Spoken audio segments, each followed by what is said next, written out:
మీ business ఏదైనా మీ ఊర్లో promotion చేయాలంటే అది సుమన్ టీవీతోనే సాధ్యం. ఇప్పుడే సంప్రదించండి. Welcome to Suman TV. ఈరోజు మదనపల్లిలో టూ డిపోలో నూతన బస్సులను ప్రారంభించడం కోసం మన ఎమ్మెల్యే షాజహాన్ బాషా గారు ఇచ్చేశారు. సార్ చెప్పండి సార్, ఈరోజు మీరు అధికారంలోకి వచ్చిన తర్వాత మొట్టమొదట నూతన బస్సులను అయితే ఈరోజు ప్రారంభిస్తున్నారు మీ చేతుల మీదుగా. మొత్తం దాదాపు 9 బస్సులు ఈరోజు పూజ ఉంది. పూజ తర్వాత ఓపెనింగ్ ఉన్నది.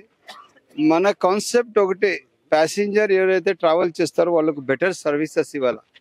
ఇప్పుడు నేను మొన్న కూడా చెప్పాను, ఇది వాస్తవం ఏమంటే మన బస్సెస్ డ్రైవర్స్ ద్వారా వీళ్ళున్న స్టాఫ్ ద్వారానే జరుగుతున్నాయి. ఏపీఎస్ఆర్టీసీ జరుగుతున్నదంటే ఓన్లీ డ్రైవర్స్ కండక్టర్స్ వల్లనే జరుగుతుంది. వీళ్ళు ఇస్తూ ఉండే కేఎంపీఎల్ ఎక్కడ భారతదేశంలో ఎవరు ఇంత బాగా కష్టపడి ఇవ్వడం లేదు. బస్సెస్లో అల్యూమినియం ప్లాట్ఫామ్ ఉంటుంది.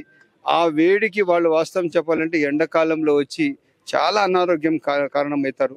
ఇవన్నీ ప్రికాషన్ మెజర్స్ తీసుకునే అవసరం ఉంది. ఇవే కాకుండా బస్సెస్ స్పీడ్ పెంచాలి. స్పీడ్ అంటే డ్రైవర్స్ ట్రైన్గా ఎట్లా ఉన్నారు వాళ్ళకి, ఎందుకంటే ఇప్పుడు కర్ణాటక సెక్టార్ చూస్తే ఒక గంటకు దాదాపు 40 to 50 కిలోమీటర్లు కవర్ చేస్తున్నారు. మనం ఏపీఎస్ఆర్టీసీ ఎందుకంటే వాళ్ళకి లాక్ చేసేసారు వెహికల్స్, డ్రైవర్ చేతిలో ఏం లేదు. అర్థమైందా?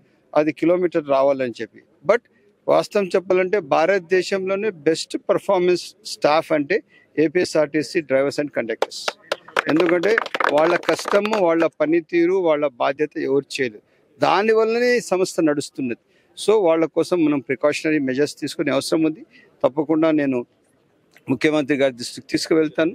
తప్పకుండా ఇవి బెటర్ ఇవి, ఎందుకంటే ఎస్పెషల్లీ ఈ డ్రైవర్ చుట్టూ ఉండే ప్లాట్ఫామ్ వచ్చి అది అల్యూమినియం కానీ ఐరన్ ప్లాట్ఫామ్ ఇవ్వకూడదు. అక్కడ కొంచెం క్వాలిటీగా ఇవ్వాలి. అది బాగా వేడి ఇస్తూ ఉంది. పాపం వాళ్ళు షర్ట్స్ తీసేసి కూడా వాళ్ళు నడుపుతారు. ఎండాకాలంలో అలవాటు పడిపోయింది, అయినా కూడా వాళ్ళు బలంతంగా ఉన్నారు. ఇప్పుడు ఫారిన్ కంట్రీస్లో అంటే మొత్తం ఏసీ వెహికల్స్, ఇక్కడేం ఏసీ వెహికల్స్ లేవు. మా ఎండ 48, 47, 50 ఉంటుంది.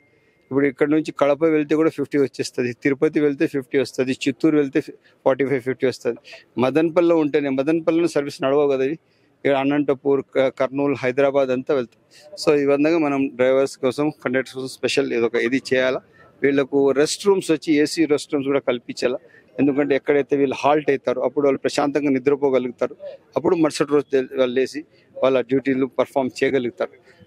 ఆ విధంగా మనం ఒక ప్లాన్ ఆఫ్ యాక్షన్ తయారు చేస్తాం. ప్రధానంగా బెంగళూరు, మన మదనపల్లికి బస్సులు అయితే కొరత ఏమంటే ప్రజలు కూడా ఇబ్బంది పడుతుంది. దానికి ఏముండదంటే ఇంటర్ స్టేట్ బైలాటరల్ అగ్రిమెంట్ అని ఉండదు. ఈ బైలాటరల్ అగ్రిమెంట్ లో ఇన్ని వెహికల్స్ ఆంధ్రావి కర్ణాటకలోకి వెళ్తాయి, అదే అన్ని వెహికల్స్ కర్ణాటక ఆంధ్రాలోకి వస్తాయని చెప్పి ఇద్దరు ministers for transport and principal secretaries for transport IAS officer కలిసి ఒక అగ్రిమెంట్ చేసుకుంటారు. ఇన్ని కిలోమీటర్స్ యా సెక్టార్లో ఎన్ని రూట్స్ అని చెప్పి వాళ్ళు అగ్రిమెంట్ చేసుకుంటారు. ఆ అగ్రిమెంట్ ప్రకారం వీళ్ళు రూట్స్ నడపాలి. నాకు తెలిసి ఆ అగ్రిమెంట్ చేసుకునే అవసరం ఉంది. నాకు తెలిసి ఇది ఇంతవరకు జరగలేదు ఈ మధ్యకాలంలో. చేసుకొని మదనపల్లి బెంగళూరు సెక్టార్ చాలా నీడీ సెక్టార్. దీనికి ప్రతి గంటకు బస్సు వేస్తే కూడా అంత నీడ్ ఉంది. సో ఇప్పుడు మనము ఎక్కడైతే మనకు డబ్బు వస్తుందో అక్కడ సంపాదించుకోవాలి. ఎవరైనా అదే కదా, ఏదైనా ఒక సీజన్ వస్తే వ్యాపారస్తులు ఏం చేస్తారు, కావాల్సినంత ఇది వేసి మొత్తం స్టాక్ వేసి వ్యాపారం చేస్తారు. ఆ విధంగా ఇప్పుడు ఈ సెక్టార్లో కావాల్సిన బస్సు అవసరం ఉంది. తక్షణం బస్సులు ఇక్కడ పెంచే అవసరం లేదు ఉంది. అదే కాకుండా మన ఏపీఎస్ఆర్టీసీ వాళ్ళు, కేఎస్ఆర్టీసీ వాళ్ళు ఇద్దరు కూడా రిపీటెడ్గా బస్ సర్వీసెస్ పెంచి బెటర్ సర్వీసెస్ ఇవాళ 100 సీట్లు వెళ్తాయి బస్సులు. 100 సీట్లు అంటే 60 సీటే కెపాసిటీ ఉంటుంది. 40 సీట్లు స్టాండింగ్ వెళ్తున్నాయి కదా. ఆ స్టాండింగ్ వెళ్లకుండా వాళ్ళకి బస్సు సౌకర్యం కల్పిస్తే వాళ్ళు కూర్చొని ప్రశాంతంగా వెళ్తారు.